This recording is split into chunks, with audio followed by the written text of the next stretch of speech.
Feelings about your results? Are you happy? I'm ecstatic, very happy.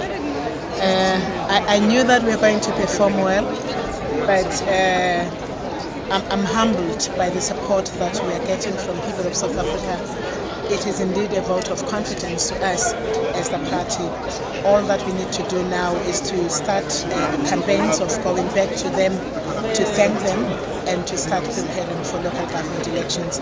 But for this, I'm very proud, and I will forever be indebted to all people who voted for this. You said this is less than what you expected. Why is that?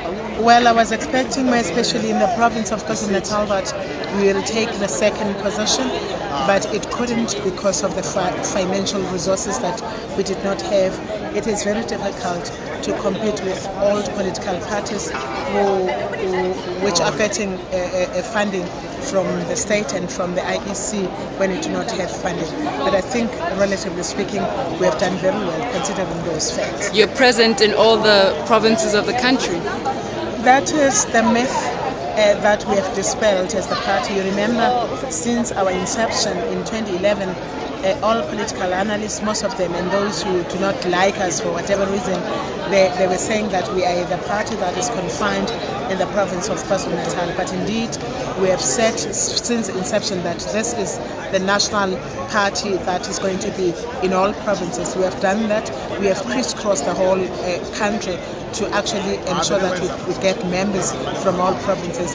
The results show that indeed we have members and we are supported in all provinces in South Africa. For women, ma'am, as a woman politician, how difficult was it to run this race, and what can you say about feminism and gender parity and those issues? I think as a woman, I've always wanted to be a trendsetter, to set the stage for other people to follow, and I think I've done that. And I would say that actually mentality is waning now, because people have begun to accept us as women and as leaders. They are supporting me, especially in the party. You know that we had challenges when we started the party, but I've been able to sustain our party up to now, and I'm very grateful because the performance that is done by the party shows that the party is growing quite steadily and the party is sustained. There is unity in the party, and I thank the leadership of the party for that. Okay, what is the role of women? I'd really like to talk a lot more about the women in politics. Did you find it difficult, you coming up against Ubaba Mangosuthu Buthelezi, the ANC, all very patriarchal organizations that have been and always been led by men? And how was that for you? I would like to at least speak about that and the showing of women here at the polls as well. Indeed, it was very difficult because of patriarchy when we started the party, and there was also a campaign made by him to go around telling people that they should not vote for this woman, calling me by derogatory terms as a woman.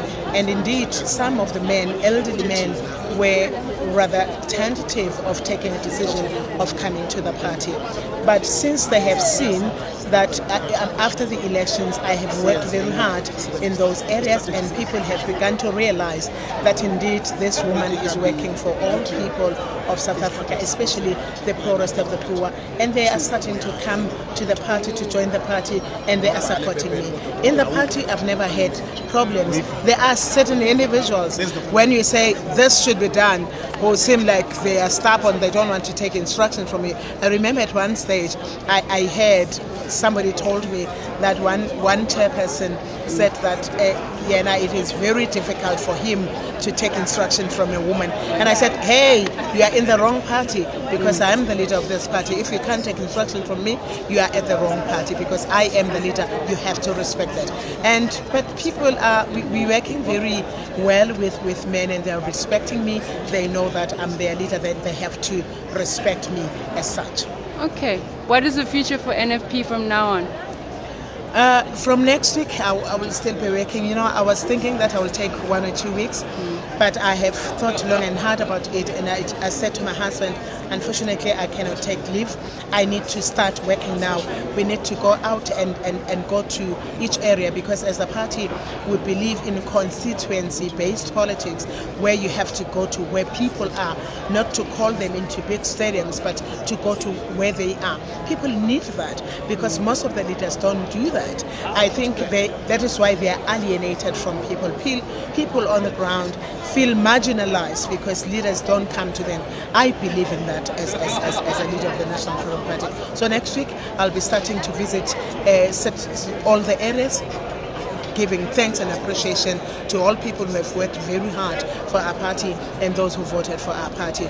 And then we need to launch as early as possible the campaign for 2016, because 2016, according to me, it is around the corner. It is not 2 years. We need to start now preparing for 2016, because in 2016 also we want to make history, because historically when the parties are formed, when they emerge with fanfare, razzmatazz, people are happy, they vote for this new party, and after that, the second election, that party won't be there. Normally that is what is happening. That is why when this party was formed in 2011, people were saying there is no one party that was formed after 2009, after 1994, the first election, that has survived. And we have proven them wrong, that indeed the party can survive if you have strategies on how to sustain the party.